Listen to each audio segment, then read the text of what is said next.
Ladies and gentlemen, welcome to BSV TV. I'm your host Satoshi, and on this show we'll be defending the one and only, truly genuine Bitcoin. The Bitcoin that Satoshi Nakamoto designed in his white paper as a peer-to-peer electronic cash system for the world. Let's get the disclaimers out of the way. So all the statements that you hear on this show are opinion and must only ever be taken as opinion. They are never to be taken as any form of advice, family, financial, sexual or otherwise. And on that note, let's sit back, relax, have some fun and enjoy the show. Get paid for your content in Bitcoin and set your own fee on Streamanity. Yeah, I'm not surprised. I wasn't asked why I'm convinced Craig is Satoshi. I posted on Reddit. He signed in my presence using the private key from block number one, the very first mined Bitcoin block. On a computer that I'm convinced had not been tampered with, on software I'm convinced that had not been tampered with, a message of my choosing. At Enchain, we've just funded a number of universities doing, so far, a test up to 1 gigabyte because it validates what we've already done independently. We've tested up to 380 gigabyte blocks. We've tested 1 million transactions a second and transaction sizes up to 20 megabytes. Super complex scripts. Basically ones that can run operating systems. That's all of global commerce times about 50. On top of that, we can have complex scripts. On top of that, we can scale each of those transactions 1,000 times, which effectively means about 1 billion transactions per second, which means we can then have all derivatives, all complex trades. That means high frequency trading. It means everything that happens globally. Is the market that effectively BSV is going for, is that global e-commerce, which is currently valued at $29 trillion? No, that's too small. Buy and sell Bitcoin instantly at bsvgravity.com. And you can now book and pay for your winter holiday at skibsv.com. Good afternoon, everybody. It looks like we are live at 5. It is just after 5 o'clock on Tuesday, the 16th of March, 2021. Listening to myself there. Right. Quite a few things I want to get through today. I've actually just been listening to an interview that CSW did for a chap on some Spanish platform, even though the interview was actually in English. It was really quite interesting, to be honest with you. But interesting in the way that listening to so many people are just so confused. So confused about what money is, the difference between securities, commodities, money, tokens, value, price, socialism, capitalism, like just everything. Like everything. I felt a little bit guilty actually because this morning I did a show called Comedy Crypto, just because I was feeling a bit jovial and I thought it was funny. But now I actually feel a bit guilty calling it like crypto. I feel a bit guilty calling anything crypto just because that's what people know it as, because it's misleading people. People are so confused about the narratives that people spin. I'm just going to change it to bit comedy news, like a bit of comedy news.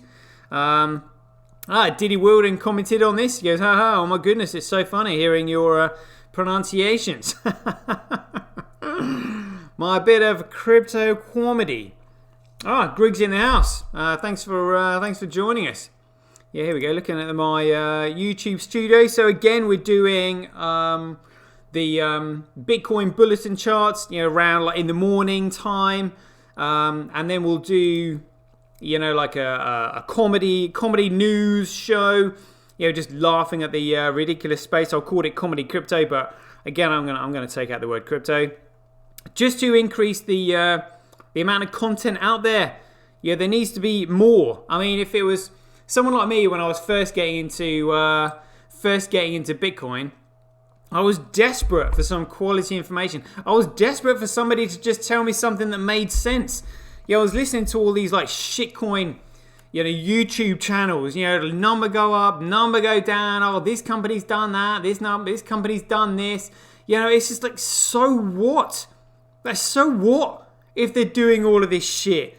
I want to understand the fundamentals of this. What are they basing their decisions on? What is this thing? And again, I was naive at the beginning about, commodities and securities and stuff like that. And like, to be honest with you, I think maybe, I studied law and economics during my A-levels and a little bit at university. But to be honest with you, I don't think I got too much from it. It was really, I started learning after university, when you discover what you're really interested in. It's like, what do I want to know? Well, basically, I want to know everything. Where do I start? Well, if I want to know everything, first of all, I need to look after myself. So I need a roof over my head. I need to pay my bills. I need to put food on the table. That's the first thing, and then we'll go from there. So it was all about sort of, I suppose, self-preservation, as most things are that way. And now we are where we are, and I can hear all these other people going through this journey that I was on. But the reason I was on this journey is because I thought I was behind everybody. I thought everybody else knew all this stuff. I was just like, there's so much stuff I don't know. I need to know it all. Where can I get it from? Because I wasn't really a fan of reading back then. Because I was just like, look, I don't have, somebody can tell me what I want to know. That's all I need. I just need to find out who it is and get the information from them. And I suppose in a way I've used that same technique in Bitcoin, really. Because Bitcoin, you can't read anything about Bitcoin. The Bitcoin standard is wrong. What's the other one that Andreas Antonopoulos wrote? Something on Bitcoin. Anyway, we know that's a load of crap. So where are you supposed to get the information from? The white paper tells you all the technicals, and it's just like, yeah, plug in, let's go, get money, do this. Like, tell me about the fundamentals, like, and the political situation behind it. That was nowhere. But now I guess I realize that that's kind of like the way, that's my personality. I just want to get to the bottom of things. I want to be sure about something. I want to have a fundamental understanding of it. And yeah, that's the way I've done it, really. But when I realize other people are now on this journey, because they're just starting it, because this is what Bitcoin is all about. Bitcoin literally flips everything on its head. We have got a medium of exchange that is now effectively almost like infinitely divisible in comparison to infinitely inflated. And then you see all the issues that infinite inflation cause, and then all the problems that it fixes, having a divisible, a commodity, but a commodity that no one can control. So it's just like, well, first of all, you need to know how can it not be controlled? How does it have any credibility? How can it be neutral? And then you realize that's where it gets its fundamental value from. But so many people are misguided. I mean, literally, when you're looking at the shorts to the longs, for example, in fact, we'll have a quick check of that now, because I checked it this morning and it had gone down by 1%, heading in the right direction. Let's have a quick look at this. Is it down to 80%? That'd be a little bit big if it was, to be honest with you. I doubt it, but upsy downs, like number go up. This shows you the level of intellect. Oh, 81. 81. So, short ratio, 81%. I think this is an indication of the education and intellect that people have. When like 81% here are short on BSV because they don't get it, which means there is only 19%, like less than a fifth, of the entire population who actually understand this thing. So 80% is a huge number of people that don't get it. And a lot of them don't have the intellectual capacity to understand it. So those of us who do are going to have to build and make and explain very simply. But you can only build, and explain very simply if you have a deep fundamental understanding of it. So it's just like, look, I know all of this, but you only need to know the basics. It'd be like driving a car. People don't need to know the physics of the internal combustion engine. They just need to know brake, accelerator, steering wheel, handbrake, pretty much gear stick, and all that jazz, really. But yeah, this is what I wanted to go back to. This was the interview here that Craig was doing. I just put cinema mode so we can see it. There we go. So it was, it says live interview with Dr. Craig Wright by Dustin Plantholt, and this was the end of January, or 29th this year. And he was saying that, he was sort of like brought up in an orphanage, I think he said. A doctor went through the system. And he was asking Craig, he was like, well, look, you've got all these billions of dollars. Why don't you just, give it to, distribute it out to everybody? And like, Craig was like, what a stupid idea that is. And like, it comes across as cold, but when he was explaining himself, I mean, I knew exactly what he meant. Because if you just simply give stuff out, like, for example, the difference between socialism and capitalism. If you give money out to everybody, all you simply do, you're shooting everyone in the foot. Because as we learnt from Francisco Pizzario's endeavor to El Dorado in the 1590s, whenever it was, plundered South America by defeating the Inca army at the Battle of Cacamara, and mined over 250 billion ounces of gold and silver and whatever, took it back to Spain thinking they were rich, but all it did is you had an increased quantity of money chasing the same supplies, same amount of goods and services in the economy. So all it did is massively increase prices and led to economic and political decline. This is the difference between socialism and capitalism. Yeah, you've probably all heard the expression, if you give a man a fish, he can feed himself for a meal. If you teach him how to fish, he can feed himself and his family for a lifetime. That's the whole point. If you're just simply giving people fish, they just simply become dependent on you. All they learn is like how to beg. They don't contribute to anything. And that's what he was trying to say, is like, look, if you just simply give out money, you're not doing anybody any favors. You're not teaching them how to survive. You're not providing them with any skill set so that they can contribute and help other people, perpetually. And this guy here, like, I didn't get it, and it was kind of like I was listening to the questions he was asking Craig, and to be honest with you, I was actually quite impressed with myself, even if I do say so. I kind of knew all the answers CSW was going to give, to the point where literally when this guy was asking him, I was cringing, like my toes were curling. I was like, oh, I mean, I can understand why Craig gets frustrated with these people, because even I was there. I was just like, oh my God, like, I've got to explain to this guy. And I don't, my mental capacity compared with CSW's is, I don't know, it's ridiculously small, and even I was kind of like just palm facing, just thinking, oh my God, like, they've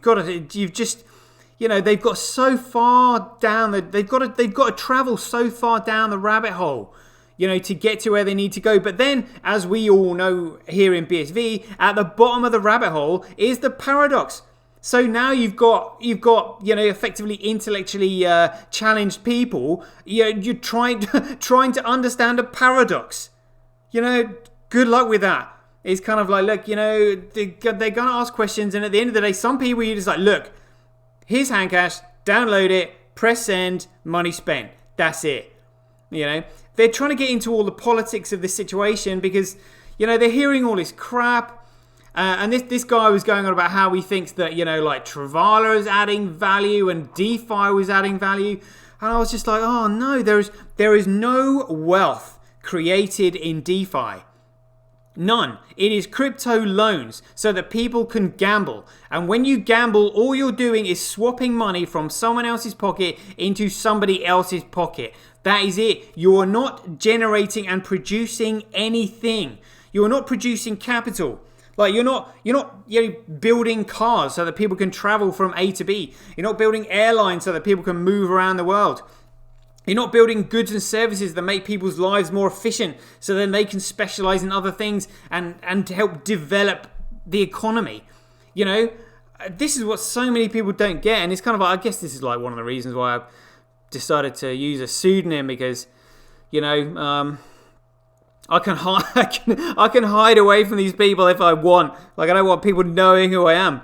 You know, I'm happy to sort of like dish out and I want people to have the information that I've got. I want everybody to understand the information that I've got and that I have.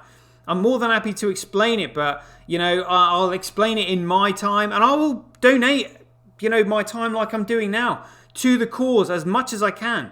But again, you also need downtime. You need personal time, and it's just like, look, I've got a personal life, you know, as well as kind of like being in the crypto world, sort of like trying to do my best to keep them separate. I mean, I don't mind people who know me, like I don't mind people that I know, like knowing me, but it's just like the number of, I'm not calling this guy a douchebag, by the way. I'm just saying, like, with the shitcoiners out there that are so effing dumb, like so dumb. I've tried to speak to a few people who you think you're smart, and it's just like, wow, you know, what rock did you crawl out from underneath? Seriously. You know, those kind of people that pollute your own intellect. You're just like, oh my God, my head is hurt. My head hurts talking to you because you're so stupid. And like I said, stupid people are dangerous because they do inconsiderate things. And they do inconsiderate things because they're stupid. And a lot of those stupid things can actually turn out to be quite dangerous, you know, because they're dumb.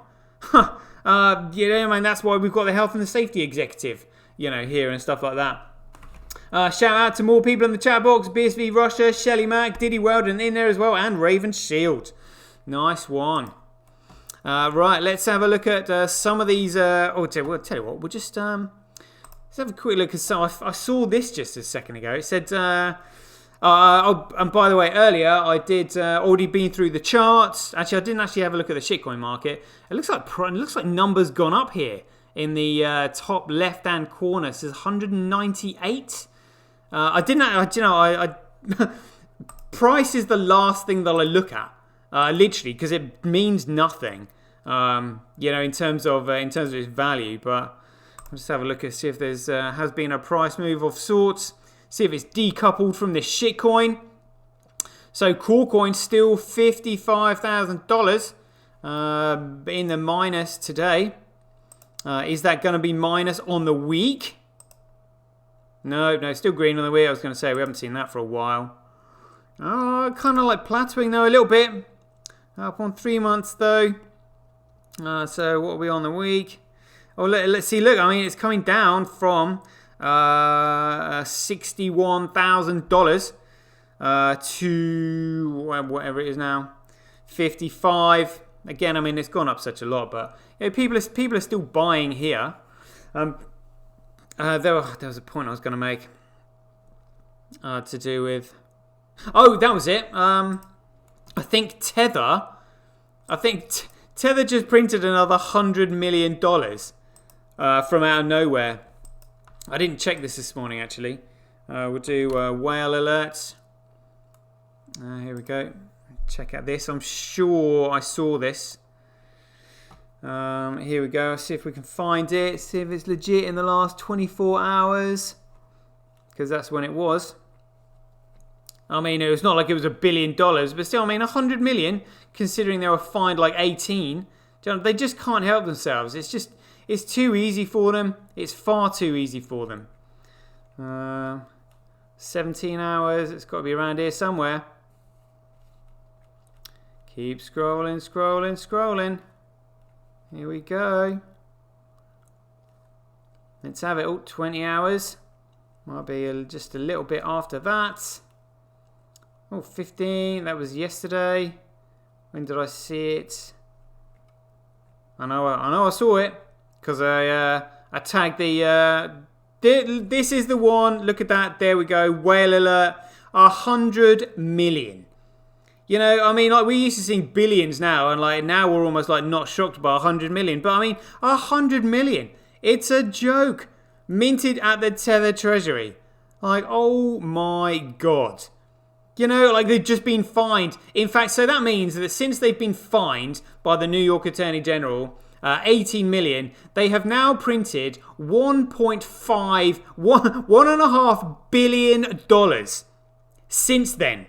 I mean, it's a joke. It's such a shit show. It's such a shit show. My God. I am a little bit disheartened by that, but just crazy people. Yeah, let's have a look at some of these. This one, Ethereum. Oh dear. I mean, when are they gonna learn? It's just so funny. Literally, none of these coins can do anything. You know, every Bitcoin does everything and more. Bitcoin now, the price for this sailing event. I mean, again, this is just like retail stuff, but you know, it's all this stuff that we're seeing here. I mean, imagine all of this on steroids. When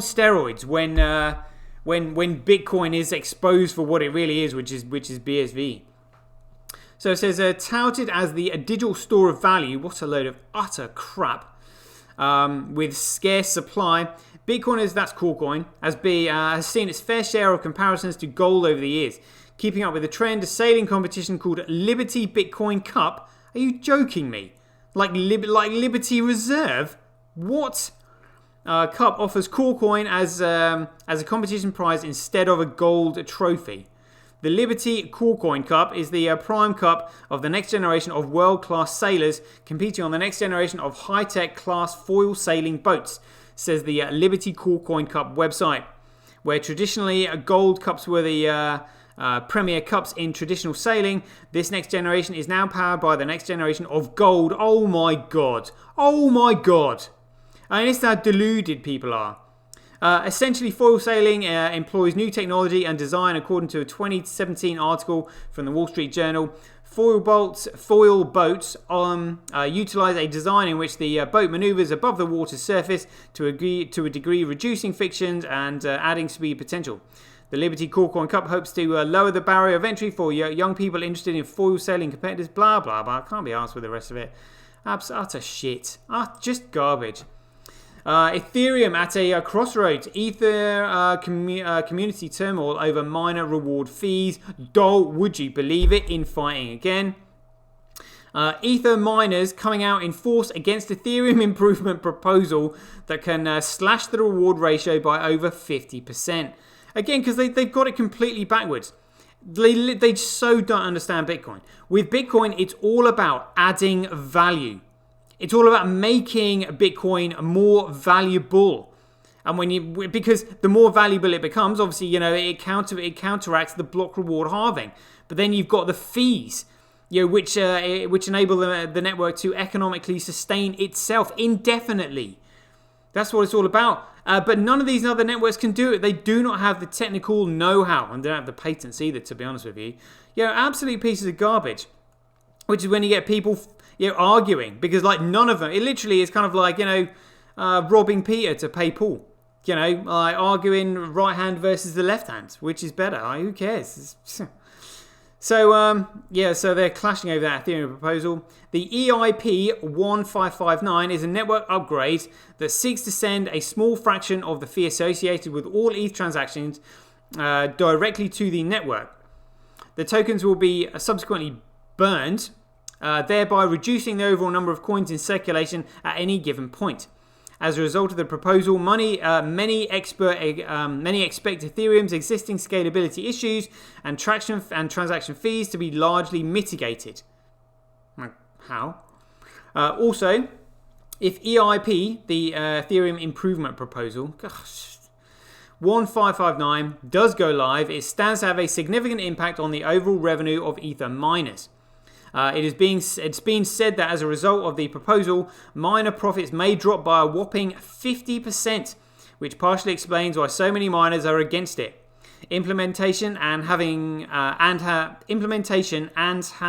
even advocated for a demonstrative network takeover, potentially threatening the security of the network. Oh my God, shitcoiners, shit for brains, arguing and talking shit amongst each other.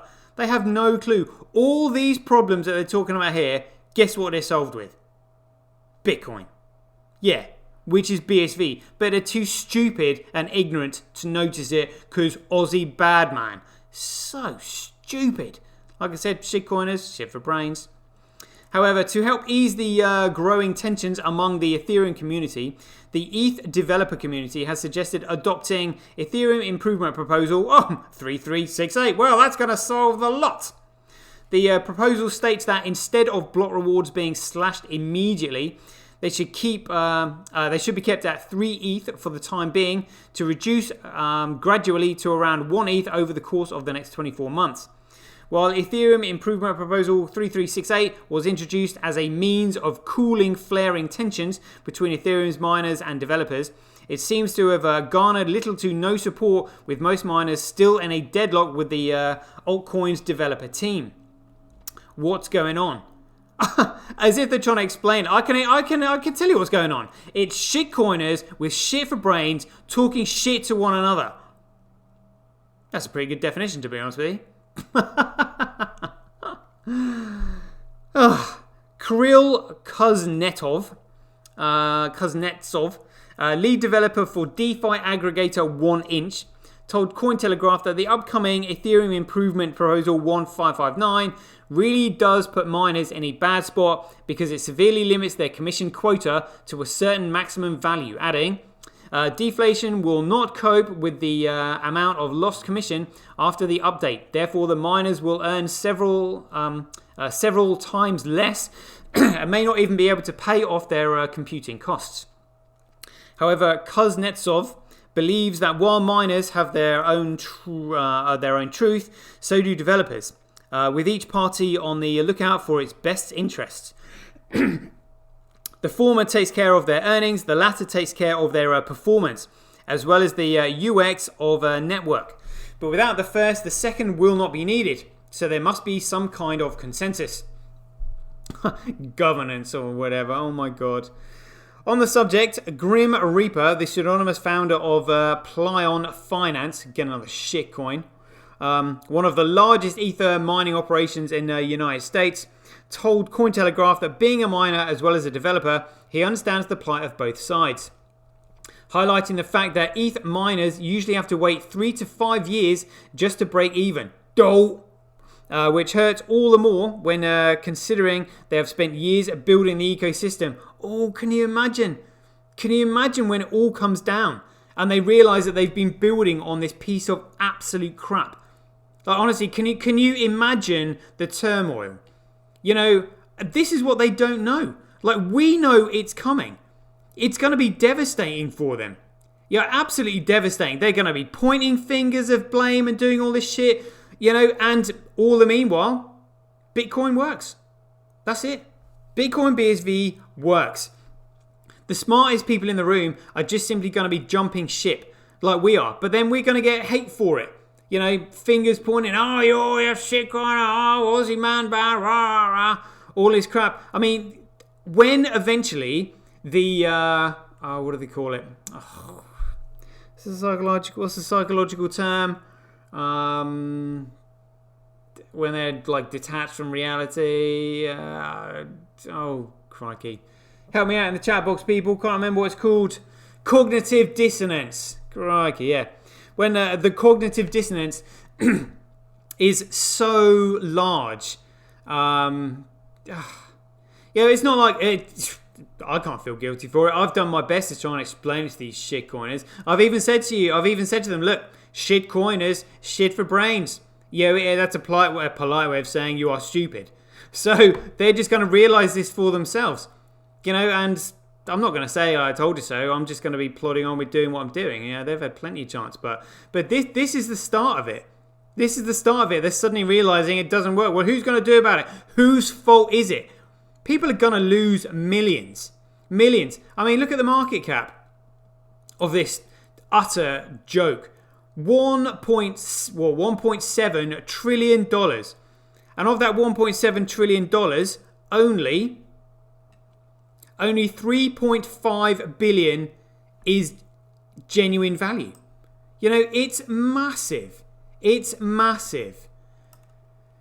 I mean, this is just the start of it, you know, but tip of the iceberg, or you know what's coming.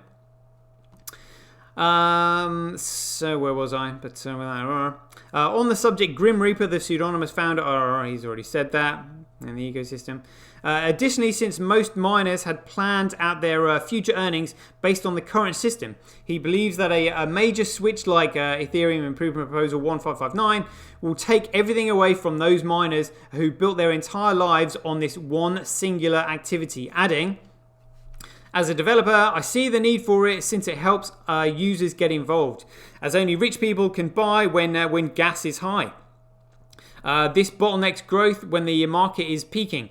I don't think this EIP will fix the issue outside of standardizing transaction costs." Again, this is just kicking the can down the road, and we know it. The problem is huge. The problem is effectively a 1.67 trillion dollars worth of problems is what it is. Oh my god. While specialists are looking forward to a deflationary future and devs are looking forward to reduced transaction costs, Grim Reaper believes that the heart of the issue, i.e. congestion, will not change even in the slightest with the implementation of this new EIP 1159. The guillotine falls on the miner, and Vitalik looks like he has real solutions coming out, he said. Vitalik hasn't got no solutions. He created this piece of shit in the first place, you know.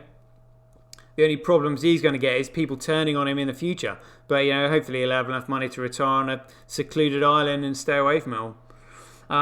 In reaction to the aforementioned miner protest, Vitalik Buterin, co-founder of Ethereum and other proponent developers associated with the network, recently went on the offensive and claimed that they had already bolstered their efforts by initiating certain small modifications on Ethereum's existing proof-of-work framework and a beacon chain clients. Not only that, a recent blog stated, quotes here, "Like clockwork, the Ethereum community has quickly organized potential solutions to this possible 51% attack." Vitalik describes how Ethereum can perform a quick merge by rapidly moving from proof of work to proof of stake. What a joke. With limited changes required to Ethereum clients. And again, he says like co-founder. Again, this other guy, Gavin Wood, who's gone and then created this piece of shit called Polkadot, that has got a market cap of what, 3 billion something or other. Let's have a look at this. Polkadot, piece of shit. 33 billion. Oh my god. You've got a $33 billion market cap in Polkadot. In comparison, just 3.5 billion in Bitcoin. Oh my god. Oh my god. I mean, to be honest with you, I haven't really even been like looking at the price of Polkadot or any of these other projects because I know they're pieces of shit. Literally pieces of shit. Oh my god. I mean, okay, yeah, fair dues. I mean, I can understand why these people are complaining, oh, we've been in Bitcoin and nothing's happened yet. But Rome wasn't built in a day, and this is all speculative crap. The whole lot is speculative crap. Literally. Jeepers. But like I say, Gavin Wood created that piece of crap. Another drunkard who I've seen being interviewed necking whiskey and shit like that.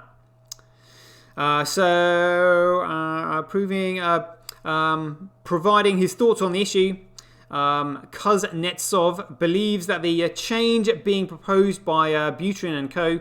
to impede a potential 51% attack can at best be seen as a temporary patch. Yep, kicking a can down the road. However, even in the event of an attack, he pointed out that the dev team will most likely transfer the network to Ethereum 2.0 as quickly as possible. Yeah, and then it becomes a security. Top mining pools have no reason to cheat on the network, i.e. send invalid blocks, he said. It's so painful. It's so painful. These people have no idea what's coming. But what do you do? What do you do? Somebody who's that dumb that constantly makes mistakes. Sometimes you literally just have to leave them to learn on their own. You can guide them and help them. That's the choice they make. They have to take responsibility for it. Are other miners to blame? No. While most people seem to be sympathetic towards the plight of the Ethereum mining community, Red, a synonymous moderator for Harvest Finance, a yield farming aggregator, pointed out to Cointelegraph that what the miners are doing at present is akin to the famous documentary Who Killed the Electric Car, adding, much like there was a concerted effort by those in the oil/auto industries to derail any attempt to move forward electric vehicles, which would dramatically impact their profit margins and monopolize on the auto industry, Ethereum miners are attempting to do the same, protecting their cash cow by any means, regardless of the impact on the ecosystem or end user. Oh my god, it's literally like the blind leading the blind here. He's accusing them of that. They have no idea. They are both failed. He's like, oh, well, I mean, what does that sound like? Oh, much like the concerted efforts of those in the oil industry derailing any attempts to move forward electric vehicles. Yeah, and who's derailing any attempts to move Bitcoin forward? These shitcoiners themselves. And they're so stupid they haven't even figured it out yet. Oh my god. Alexei Lane, spokesperson for the ETH Palora, an Ethereum-centric analytic platform, believes that from the outside looking in, it seems quite obvious that ETH miners don't want to lose their profits. Surprise, surprise. Even if it comes at the cost of network extinction. In his interview, miners simply want to make the most out of what they can right now. Yeah, short-termism. But hopefully there is some resolution in the near future. Yeah, Bitcoin is the only resolution. Lastly, Grim Reaper believes that another imminent reality that may be looming large on the horizon is that if nobody is able to come to any sort of consensus, which they can't, ETH might get hard forked.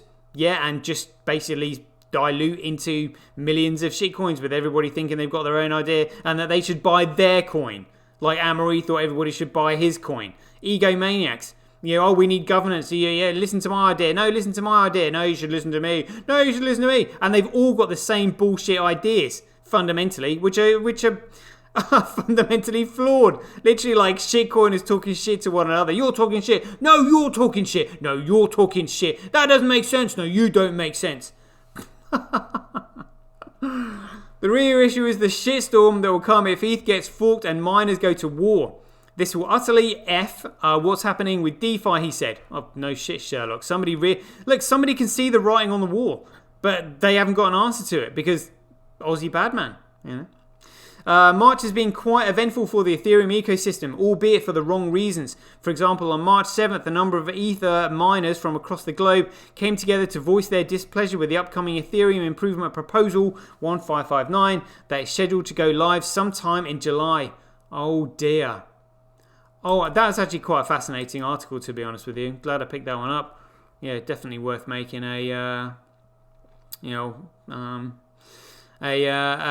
episode on.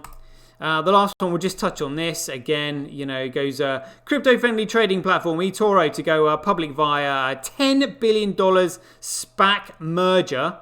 I mean, again, this is just a trading platform. It's just betting. Again, there is no value in this whatsoever, apart from those who own the platform literally having a payday and effing off with huge amounts of money in their pocket, leaving the investors to pick up the tab. Because I mean, you can trade crypto bullshit on their platform. It's oh my goodness. But fascinated by this Ethereum one, so we'll leave this up here while we are doing Dinging of the Dong. There we go. Just close these bad boys. There we go. All right, so that picture looking good. Hey, nice. Right, people. Yeah, thank you for putting these questions in there. Shelly Mac. Shout out to everybody. Shelly Mac, Griggsy, Ravenshield, Diddy Weldon. Anybody else who might be in there? BSV Russia, good to see you. Thanks for popping in. Right, let's see. So Griggsy NYC asks, I heard that DTCC in New York City was changing their clearing window from 21 days to 48 hours. Is that true? If so, would that kill the shorting business? I have no idea. Not a trader, not really into shorting businesses. The only thing that will get rid of the shorts on BSV, like I said, is just simply getting rid of the shitcoin enterprises who are mining it and dumping it and artificially suppressing the price. So yeah, not too sure on that one, if I'm honest. Diddy asks, what would happen to all the reports about the big block? Yeah, good question. So I'll just show you a reply I got from Eileen Brown on that one, which kind of like basically sums up their attitude on the big block. So I did send this to her. So I said, Eileen, any reports coming from ZDNet on the world record-breaking 638 megabyte block mined on the Bitcoin network? Sent her these articles. And so she said here, no. I covered the largest block mined, which was soon superseded by an even larger block. I'll cover the first gigabyte block, CK mined, which, judging by the trajectory, won't be long now. I've got other blockchain stuff to cover before I can come back to BSV again. I mean, again, I couldn't resist replying to that. So I was like, other blockchain stuff. You still have a lot to learn, I see. There is a lot I can help you with. If there is anything you're confused about or still need answers to, I can help. Bitcoin and blockchain are not just technical. Fundamentally, at their core, they are secured by economics and protected by law.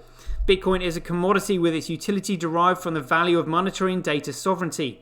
In a nutshell, there is no blockchain stuff. There is only Bitcoin, BSV, that economically sustains the only blockchain. If you have any questions, just ask. So, yeah, in a nutshell, there's no news on that coming because shitcoiners aren't really all that bothered about it, really. Ravenshield asks, what if Hathor's mining pool goes over 51%? They are like a 49%. Can they attack BSV? The answer is no. That 51% like bullshit is exactly bullshit. It's bullshit. There is no 51% attack. Literally, you are either mining the protocol and you are processing transactions and putting them on the chain, or you're not. That is literally it. You know, it may discredit it slightly, saying, oh, well, you know, there's somebody who's got 51% of the, the hash power on the network, which means that it's not really all that distributed. You know, the network maybe not all that strong, you know, now, maybe. But there's no such thing as the 51% attack. Because you either don't mine it, and you're mining another protocol in which causes a chain split, or you're mining it and putting transactions on the blockchain. So the best example of this is looking at Bitcoin Blocks Live. So you can see across the top here, transactions being recognized by the nodes on the network, thrown into the meme pool, put on the blockchain. That's it. So you're either mining and processing transactions and putting them on the blockchain, or you're not. In which case, you've maybe created a split in the chain. But that will now be illegal. Since the copyright has now been, or the copyright is now being enforced. So yeah, it really makes no difference whatsoever. I've seen Hathor with over sort of like 60% of the hash rate previously. But literally, they're throwing all the shitcoin enterprises off of the chain. So Hathor is scooping up all the blocks with small amounts of data, which means that these shitcoin enterprises can't just come on here, put a little bit of hash in there, and then win some Bitcoin. Like now, they're going to have to actually put proof of work in and start processing transactions if they want any Bitcoin. So yeah, there is no such thing as a 51% attack. That's it. It's one of these bullshit narratives like HODL. You know, like the word crypto when it's not crypto. It's not crypto. Yeah, they say, oh, cryptocurrency is, digital and all that kind of stuff. It's not. It's electronic cash. Cash is money. Money is a commodity. And because if like fiat currency, fiat currency is a token. You know, all these other shitcoins which are securities. They are not money. So again, words like that, I'm trying to think how many there are. I mean, there's so many misconceptions in the space.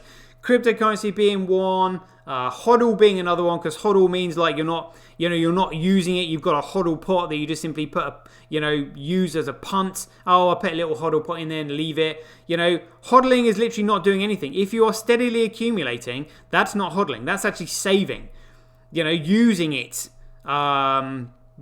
For and like using things applications like Twitch because you value data sovereignty. Uploading pictures on Relica because you don't want to use any other platform that's going to sell your data to third parties.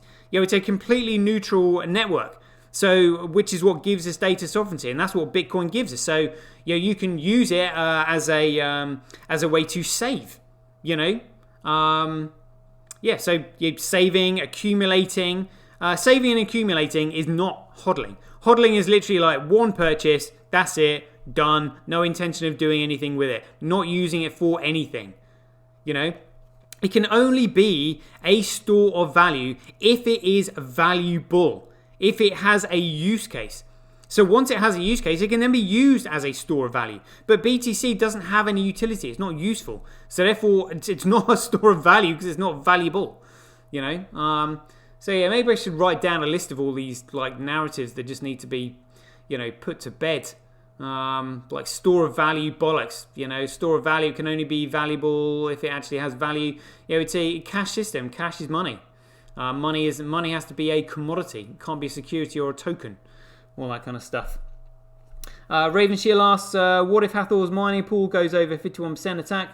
They are like a 49%. Can they attack BSV? Oh, is that the same question? Yeah, I've just explained that one. There's no such thing as a 51% attack. It's just bullshit from these shitcoiners. Just spreading bullshit and lies. FUD, really. Richie Richard says, yo, Diddy Weldon. Yeah, but I have only seen BSV media outlets report on it and no other media groups. Blah, blah, blah.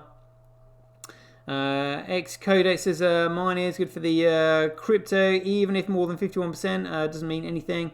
It's just that they're getting more than half of the remaining BSV, better than the Huobi or other dumpers. Yeah, exactly. But again, we need to get out of using the word crypto. It's not crypto. It's e-cash. It is literally a peer-to-peer electronic cash system. So e-cash is exactly what it is. Cash being money, or cash being the most liquid form of money. Money having to be a commodity. We're going to have to be sharp on this in order to get it right, to help people out, and be mindful of your own words as well. So that's why I'm not going to use the word crypto anymore, because it's a commodity. That literally falls under the laws of CFTC. Really, it's a really good interview with Craig. I'd highly recommend watching that if anybody gets a chance. I'll just bring that up again. Here we go. For anybody who wants to know what it was, there we go. Have I got there? This is the one. So it is. Pause that bad boy. So it's by Bitcoin on Espanol is what it's by. Dustin Plantholt. So just well worth a watch when Craig is trying to explain everything to him. Right, people. Let's hand cash and pay mails in the chat box. Let's do this. It is time for dinging of the dong. Here we go. I'll start from the bottom. Xcode. Oh, I think I just got something from you as well. That's Vanilla BSV. Is that right? Vanilla BSV at simply.cash. Have I got that right? Oh, fat fingers today. Oh, come on. Hey, got it. Next. Swiping to send on the way. There we go. I think I'll put that one in my contacts. Hey, added. There we go. Nice and easy for next time. Next one. Diddy Weldon in the house. Diddy, not Duddy. There we go. Swiping to send on the way. Raven Shield, I'll have to put, crikey, I'll have to definitely add that one to my list of contacts there.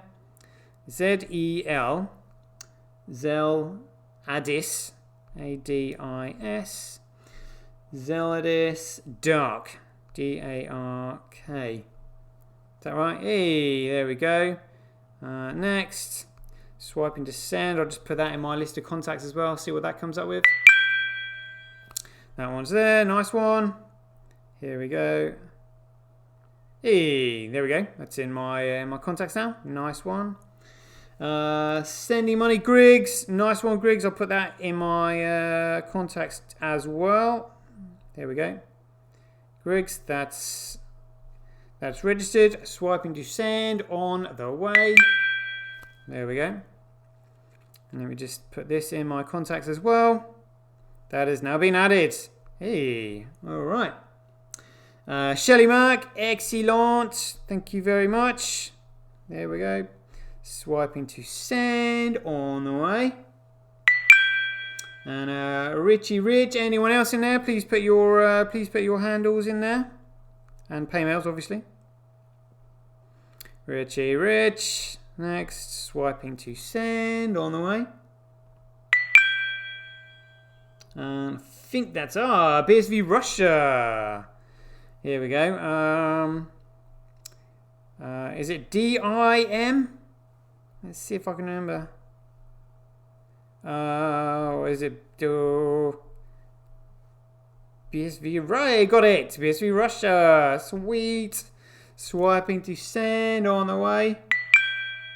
Nice. And I've just lost my chat because I swiped up and it's reset itself. Right, great stuff. Hope you enjoyed the show. And as ever, yeah, be aware, take care, stay safe out there. Same time tomorrow, but remember, a Bitcoin bulletin charts, roughly around like 11 a.m. GMT, followed by a bit of Bitcoin comedy in the afternoon, followed by the live show at 5 p.m. All right, guys, catch you later. Get paid for posting your pics on Relica. Download the app now at www.getrelica.com. Get your tweet etched on Twitch, forever on the Bitcoin blockchain. Do it today at www.jointwitch.com. BuyBSV.live, the best place to buy Bitcoin SV online.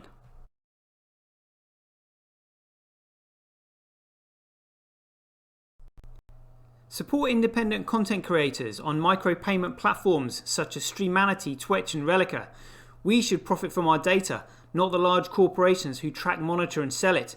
If you enjoy the Bitcoin content that I produce, please support me by heading over to www.satoshi.tv, where you can keep up to date with all the latest news, gossip and content as it's created. Thanks very much.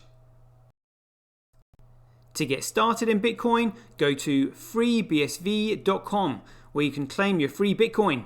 Then head over to Twitter and follow @IamSatoshi, where you can take part in his very generous and world famous free giveaways. The future of advertising meets the power of Bitcoin at Tonic Pow.